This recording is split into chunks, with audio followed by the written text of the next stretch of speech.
পুরুষ স্ত্রীকে রাস্তায় পাঠায়, যে স্বামী তার স্ত্রীকে রাস্তায় পাঠায়, এই স্বামী কাপুরুষ। যে বাপ তার মেয়েকে ধান শুকানোর জন্য রাস্তায় পাঠায়, এই পিতা দায়ুস। যে ভাই জীবিত থাকাকালীন তার মেয়ে তার বোন বাইরে কাজ করে, এই ভাই হলো অযোগ্য ভাই। যে বোন যে মেয়ে বাইরে বেপরদায় কাজ করতেছে আর বাবা কিছু বলে না, এই বাবা হলো অযোগ্য বাবা। কাজে অযোগ্য বাবাকে, অযোগ্য ভাইকে, অযোগ্য স্বামীকে, যাদের স্ত্রীরা এখন বাইরে, যাদের মায়েরা এখন বাইরে, যাদের বোনেরা এখন বাইরে, যাদের মেয়েরা এখন বাইরে, এদের পরিবারে প্রকৃত গায়রিয়াত সম্পূর্ণ কোন পুরুষ বসবাস করে, এটা কোরআন হাদিস থেকে প্রমাণিত কিয়ামতের আগের দিন পর্যন্ত। বাংলাদেশে বেপরদার মহড়া চলছে। বাংলাদেশে এই দিনগুলোতে বেপরদার সবচেয়ে মহড়া চলবে।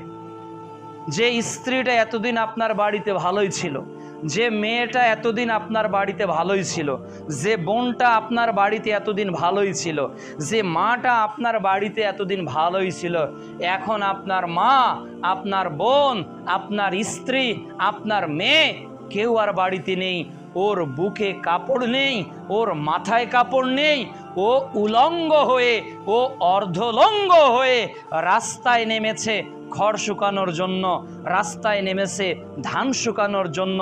এ নাকি মুসলমানের দেশ, এ নাকি মুসলিম পরিবার, এ নাকি মুসলিম সভ্যতা। এরা হলো সবচেয়ে বর্বর। যে পুরুষ স্ত্রীকে রাস্তায় পাঠায়, যে স্বামী তার স্ত্রীকে রাস্তায় পাঠায়, এই স্বামী কাপুরুষ। যে বাপ তার মেয়েকে ধান শুকানোর জন্য রাস্তায় পাঠায়, এই পিতা দায়ুস।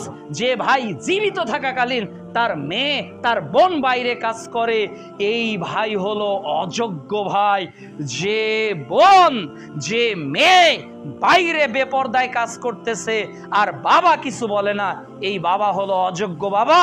কাজে অযোগ্য বাবাকে, অযোগ্য ভাইকে, অযোগ্য স্বামীকে, যাদের স্ত্রীরা এখন বাইরে, যাদের মায়েরা এখন বাইরে, যাদের বোনেরা এখন বাইরে, যাদের মেয়েরা এখন বাইরে, এদের পরিবারে প্রকৃত গায়রিয়াত সম্পূর্ণ কোন পুরুষ বসবাস করে, এটা কোরআন হাদিস থেকে প্রমাণিত কিয়ামতের আগের দিন পর্যন্ত হবে না। যাদের মেয়েরা রাস্তায় ধান শুকার কাজে ব্যস্ত, এই বাপ কিয়ামতের আগের দিন পর্যন্ত নিজেকে দায়ুস থেকে মুক্তি দিতে পারবে না। অসম্ভব, হতে পারে না, কোনো দিনও হতে পারে না।